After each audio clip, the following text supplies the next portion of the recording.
Well, welcome back to the Seattle Film Summit 2021. We've had a lot of great guests in here, and we've got another guest joining us now, TraeAnna Holiday. She is a professional podcaster and TV show host of the Morning Update Show on Converge Media, which live streams globally through the magic of the internet. Yeah. Trey, thanks for joining us. Absolutely. Thank you guys so much for having me. Oh, you know pleasure. what? Yes, I really am. I mean, we just finished the political candidate forum, really getting to understand how some of these candidates will be thinking intentionally about building creative economy here. So it's great. Great. That's great. They talked about that in the opening remarks this morning about this call to action to bring Seattle up as not a on location, but as a hub for filmmaking. Yeah.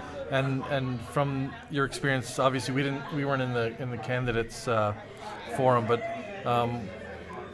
Seeing some momentum in that but direction. knowing that they're committing to that Yes. is nice to see. Well, I think it's important that they understand that they have some accountability when we think about really building creative economy here, right? And how do we learn from the failed mistakes of Hollywood? It's become such a dog-eat-dog world. Let me step over this person and make it. Like, we really have the opportunity to do something innovative around film.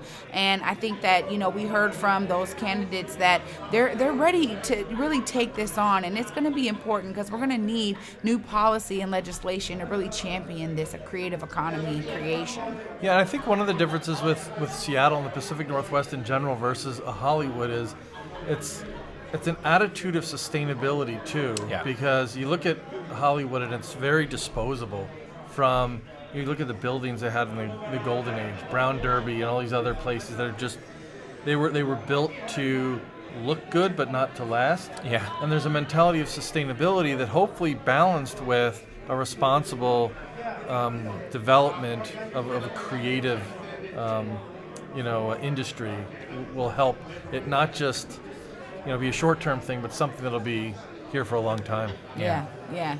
It's necessary. So tell us about your career. You, what's the name of your podcast again? Yeah, so my podcast is called Equity Rising, and Okay. I speak to equity change makers. First season was folks globally. So we wanted to understand how people are building equity into their work and being intentional about, hey, this is how we're going to do equity in housing. This is how we're doing it in arts. This is how we're doing it in community, right? And so we were able to speak to a wide variety of folks that's their lens. And in our season 2, which will be launching soon, we've been able to speak to local equity change makers. And it's been beautiful because I'm a part and parcel of Seattle Central District community organizing out there, working with Africatown Community Land Trust, and now working with King County Equity Now, who really is the sponsor of this podcast. It's been a beautiful thing because we understand equity was not inherently built into anything. So right now, when we're thinking about it intentionally, it has to be built now into everything.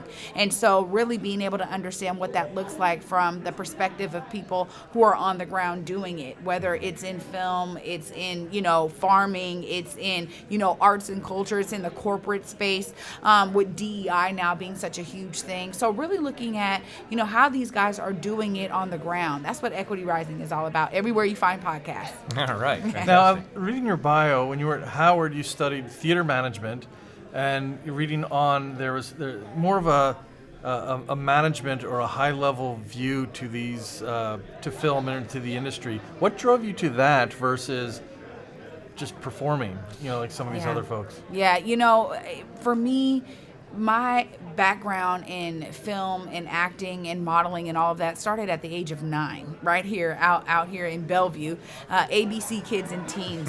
So I started really young, right? And it really went through the progression of, acting, modeling, theater, and then film. And I realized that through all of that, I wanted to change the way that it was done in the industry. And, taking it to a community level meant that I was like, hey, I understand that there was projects and stories that hadn't been told in this real creative cinematic way. And so that's really what was my drive for all of this, because I was a gentrified back in 2003. My parents could not afford to live in the Central District of Seattle anymore, and that really shook me because it was where I was born and raised. It's where I grew up, everything. Yeah. So to have to move to a whole nother city, South King County of Washington, I was like, what is going on here? There's some stories that are not being told, as there's this place that's now being built for people that are not the ones that I grew up with, right? It's being built for someone new. And so you realize how woven that is into the tech narrative and story around how this tech boom, was so beneficial to Seattle. Well, there's a lot of people it wasn't beneficial for. Yeah. And that story never got told. So that really got me into looking at it from a producer's standpoint and wanting to create a production around getting those stories out there. And that drove me, and it drives me to this day, to be honest, to constantly create things that really are community centric, because there's beauty in that story. And, there's no Hollywood exec or anybody who could come in and say, hey, this is how we got to tell it. No, from the ground up, we can actually build what that looks like and tell it in the right way. Do you find that the advent or expansion of digital filmmaking and things like that allow you to tell stories like that more easily than maybe 10, 20 years ago? Yeah, I definitely think that that's part of it. I think one of the things about digital format and media is that we also have to understand the value of it from a high perspective, right? When you think about these distribution channels like a Netflix, HBO, all of these major distribution channels, there's so many now, right? Yeah. Because of this digitization. But how do they, intentionally look at the value of what's being created on the ground and in the community, and from that perspective, so that those stories get the same platforms that a Hollywood major film would get? Right. I think that Yeah. that's really where we are right now is, yes, we can create it, but how does it proliferate? Where is it going? So I think that's really important. In a way like Spotify for music, aside from how they pay people, that's another story for another day, but allowing access for independent musicians, just An like inclusive business model. Yeah. Well, and the great thing about Ben's vision and the overall vision of the summit is, rising tide lifts all ships. Yeah. And so you bring an industry, maybe create is a better word, a vibrant film industry here. It does give opportunities to a lot of folks and a lot of local businesses and a lot of communities who would never have access to that. Creates a lot of jobs, things like that. So it really does lift up the whole community. So hopefully, like you said, those politicians were listening, and the greater population of Seattle is listening, and it'll become a priority.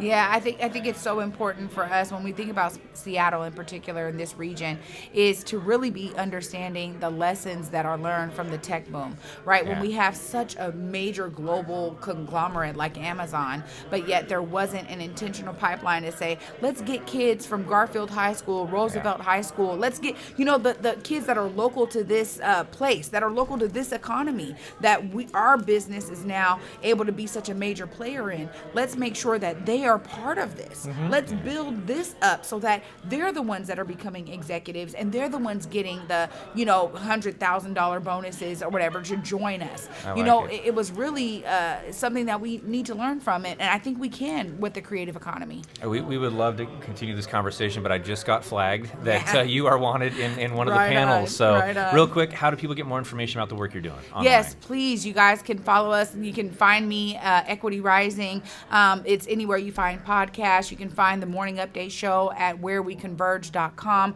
You guys can also sign up for the newsletter at kingcountyequitynow.com so that we get more and more people to be a part of our advocacy actions to begin to change policy and legislation so that it's listening to the voices of us on the ground. Thank you guys so much for your time. Thank you. Thank you, Trey. Appreciate it. Yeah. Thank you.